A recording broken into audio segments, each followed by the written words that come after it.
Hi guys. Well, I think I've discovered a bug. I'm not sure if anybody else can explain this. So, I have these light beams here, and when I switch the view option to rendered, like viewport shading, right? Gives me the beautiful scene. It's what I'm looking at. Okay, great. So I want to go ahead and change these light beams so that when they interact with the model behind it, it gives me this almost multiplied effect. But here's where the bug comes in. So I wanted to select the beam as it is right now, see it, and change it here in the node area.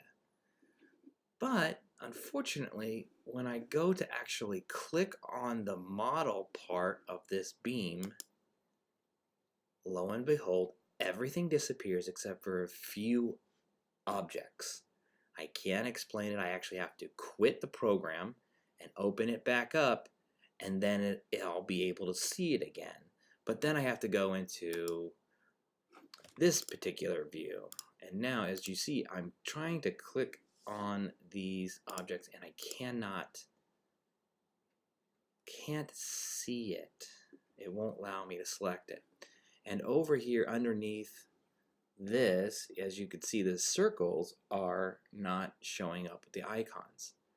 So if anybody has a suggestion on what this particular bug is and how to fix it, I would love to know. Thanks a lot.